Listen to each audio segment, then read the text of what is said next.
विशेष हरियाणा देखने वाले सारे दर्शकों ने भाई मोहित विकास की राम राम नमस्ते। आज हम आए हैं ईसा गांव में, जिस गांव में भाईचारा की और ऐतिहासिक तौर की एक मिसाल है। भाईचारा की वो गांव मिसाल है जिसका इतिहास बहुत ही चुलबुला है। आइए इस गांव के बारे में, इस गांव की क्या कहानी है, इस गांव का क्या इतिहास है, क्या उरा का भाईचारा है, इस गांव के लोगों तक जानते हैं। चलिए दिखाते हैं।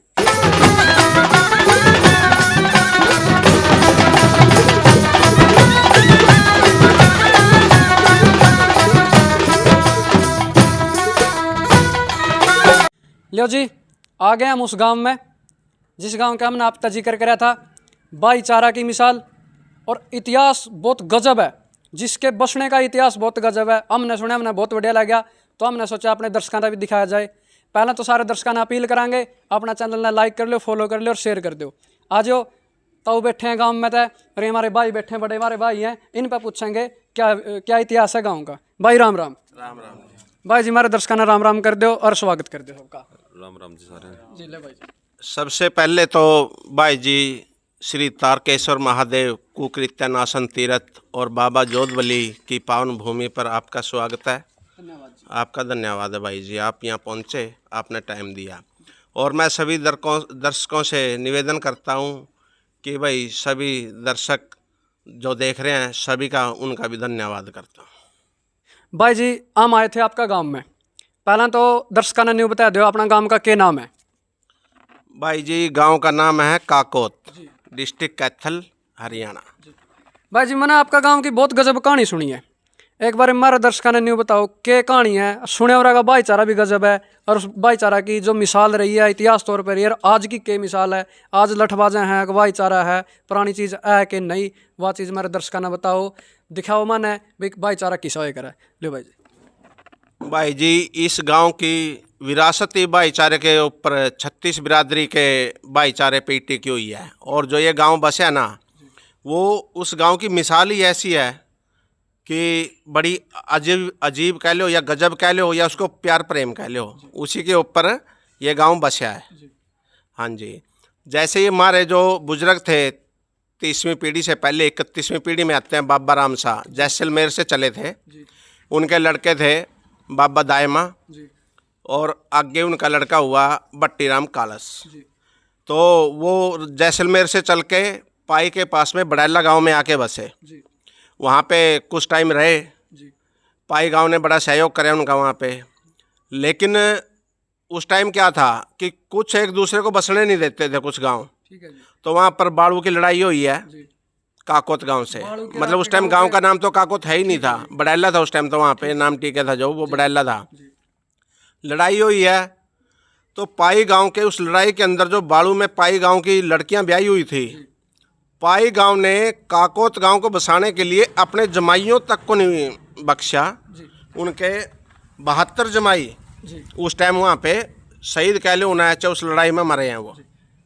देखिए, इस चीज़ के लिए मैंने आपको बोला था कि भाईचारा, मैं भाई से, हम वैसे तो जाति व्यवस्था को नहीं मानते, पर फिर भी आज के समाज की आंखें खोलने के लिए मैं विशेष रूप से पूछूंगा भाई से कि वो जिन्होंने अपने 72 जमाइयों के बलिदान दिए किस जाति से संबंध रखते थे, और जो काकोत गांव के निवासी है उस समय जिस समय लड़ाई हो रही थी वो किस जाति से संबंध रखते थे, ताकि समाज को पता चले कि कैसे जातीय भाईचारा होता था। जी भाई जी, किस जाति से थे जो पाई वाले थे उस टाइम? जो पाई वाले थे वो जाट जाति से हैं, आज भी हैं। आगे उनके जो बच्चे हैं, उनकी पीढ़ियां आगे चल रही हैं, वो जाट जाति से थे। और जो हमारा समाज था वो गुज्जर जाति से था। तो फिर वहाँ से उस लड़ाई के बाद वहाँ से टांडा उठा लिया गया, और वहाँ से टांडा उठ के कैथल के पास, कलसी के पास, देवीगढ़ के पास कलसी नाम से, वहाँ पे उस टांडे को बसाया गया।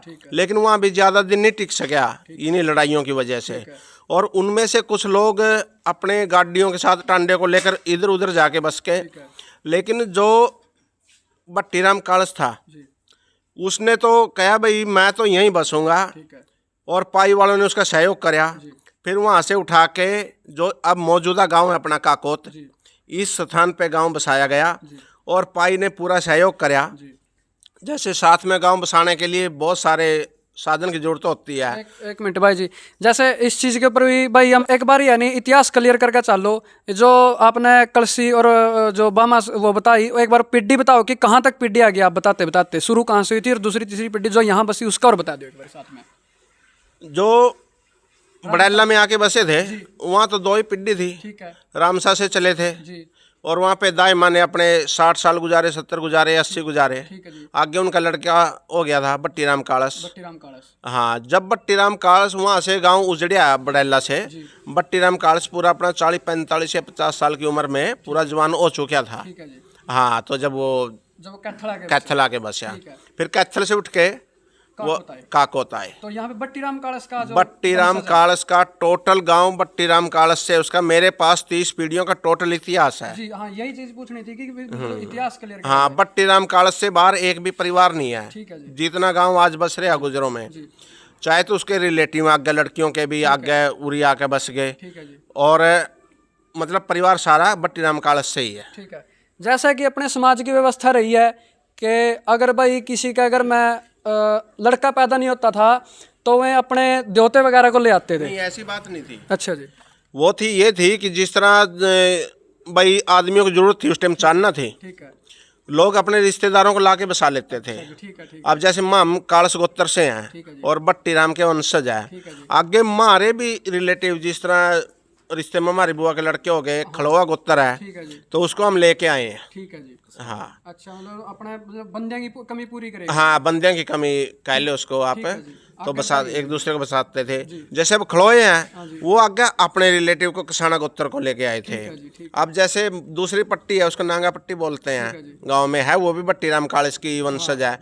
वो अपने बादू गोत्र को लेके आए थे, उनके रिलेटिव थे वो। इस तरह से पूरा गाँव टीक वाले आके बसे, फिर वो भी किसी के रिलेटिव के संबंधित आके बसे। जिंदड़ गोत्र है वो भी ऐसे ही आया। इस प्रकार ये पूरा गाँव। और रही बात जो 36 बिरादरी है गाँव के साथ, पाई गांव ने 36 बिरादरी भी दी। जैसे लुहार चाहिए थे, किसान है हम, लुहार चाहिए थे भाई, हरिजन भी चाहिए थे और वाल्मीकि भी चाहिए थे। यानी कुल मिलाकर नाई दो बीतेली टोटल A to Z पाई गांव ने टोटल सहयोग कराया। जात पात को दूर रख के इस समाज को एक मिसाल दी है पाई गांव ने भाईचारे की। और 36 बिरादरी की मिसाल जो दी है वो पाई गांव ने दी है। और गुज्जर जाति का ये गांव, इस साइड तो गुजरों के बहुत गांव हैं, इस साइड में ये पहला ही गांव है और पूरे कल्याता हल्के में भी अकेला ही गांव है। ये बात बिल्कुल है भाई जी की, क्योंकि जब हमने पता कराया ये बात है कि जो यहाँ आसपास के गांव हैं, आसपास के गांवों में और जातियों का मतलब वो गांव बसे हुए हैं, यह एकमात्र गांव है गुज्जरों का। यहाँ पे 36 जाति का भाईचारा है। जैसा कि भाई ने बताया कि गुज्जर जो कालस गोत्र के हैं और जो अदर जातियाँ हैं जैसे और जो भी कास्ट होगी वो पाई गांव ने अपने परिवार में से, मतलब पाई गांव से वो काकोत में बसाई थी, ताकि एक अर्थव्यवस्था गांव की जो 36 जाति का भाईचारा है गांव में सेफ्टी के तौर पे भाई पहले जैसे अपने काम हुए करते, कुम्हार का अपना बर्तन का काम हुआ करता, लुहार का अपना लोहे का काम हुआ करता, उस चक्कर ने चलाने वास्ते पाई गांव ने इस गांव का इतना सहयोग कराया कि अपनी 36 बिरादरी कुछ थोड़ी थोड़ी करके काकोत गांव में दी। जी भाई साहब, यही बात है जी? यही बात है जी। और आज क्या स्थिति है जी? आज भी वैसा ही भाईचारा है या फिर आज कुछ बदलाव आया जी? तो आज रही भाईचारे की बात 2014 के इलेक्शन में, ठीक है जी, जो MP का इलेक्शन था 2014 का, गांव के कुछ युवाओं ने एक मैसेज दिया, भाई हम कल्याता हल्के में है और हमारे को दूर पड़ता है, कैथल में पुंडरी में हमारे गांव को किया जाए। हाँ, तो इसके लिए आंदोलन कराया। पूरे गांव ने 36 बिरादरी ने एक रास्ते में को निकल गए, एक सुई का रास्ता होता है ना, उसके अंदर से निकल गए, एक भी वोट नहीं डाल। तो ये इस गांव की एकता है। और आज भी कोई बात ऐसी आती है जब गांव पे, तो पूरा 36 बिरादरी एक रास्ते में को निकलती है। कोई ऐसा नहीं है कि भाई, ये बात बिल्कुल भाई की जेन्युइन है कि कल्यात हल्के का लास्ट गांव काकोत है। काकोत अगला शहर पुंडरी पड़ रहा है, पुंडरी अपने आप में एक हल्का है। इस साइड पुंडरी पड़ता है और इस साइड कैथल पड़ता है। ये कल्यात गांव का, कल्यात हल्के का आखिरी गांव काकोत है। अच्छा, उस टाइम का भाईचारा तो भाई ने बता दिया, भाई के पास बहुत अच्छा ज्ञान मिला गाँव का। आज का भाईचारे की क्या स्थिति है?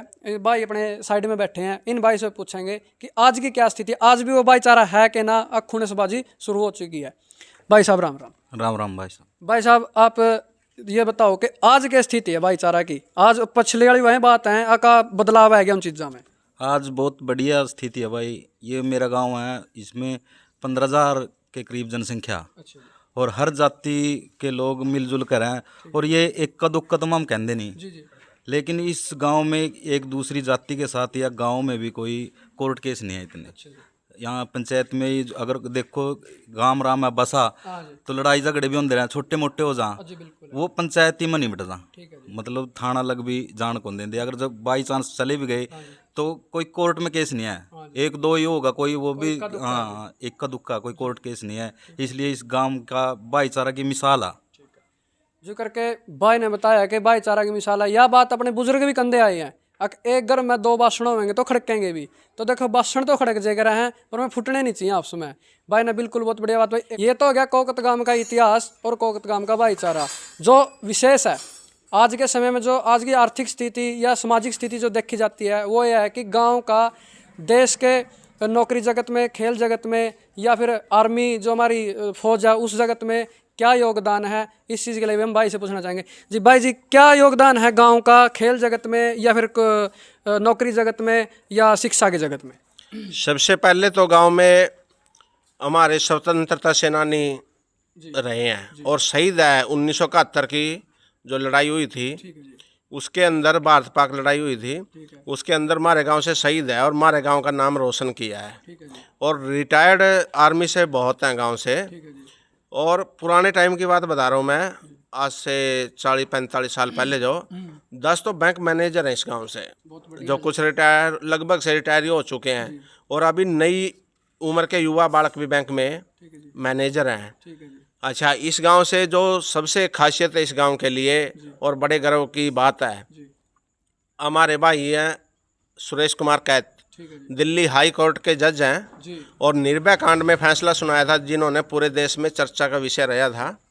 बहुत बड़ी उपलब्धि है। निर्भया जैसा कांड जिसने पूरे देश को दड़ा दिया था, उस केस में हम पहली बार जान पा रहे हैं कि हमारे आसपास का काकोत गांव का एक हमारे जो सुरेश जी हैं जो जज हैं दिल्ली हाई कोर्ट में, उसमें उनकी विशेष भूमिका रही है।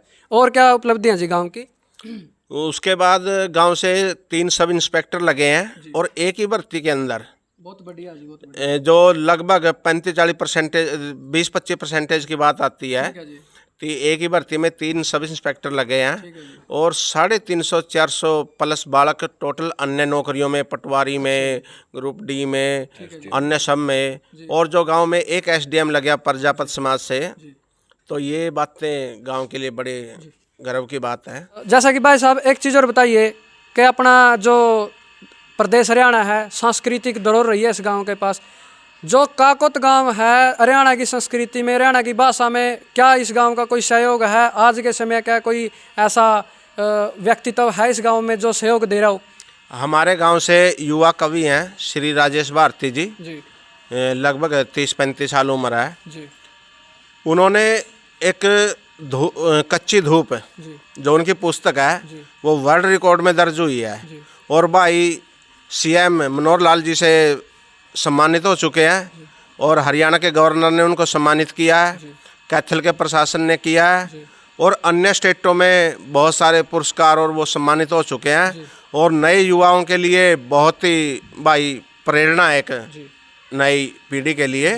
तो भाई ने गांव का नाम अपने इंडिया लेवल पे तो चमकाया ही है, बाहर भी भाई का नाम बहुत मशहूर है। जी जी मतलब ईसा गांव जिसका इतिहास भी गजब और जिसका आज भी गजब, इतनी नौकरियां किसी गांव में, इतना युवाओं का देश की अर्थव्यवस्था में, देश की राज्य व्यवस्था में इतना सहयोग, जज से एसडीएम तक इस गांव से लोग लगे हुए हैं। और भाइयों ने बताया कि इस गांव में विदेश में भी बहुत सारे युवा साथी जा रहे हैं, कुछ पढ़ने के पर्पज से जा रहे हैं, कुछ कमाने के पर्पज से जा रहे हैं।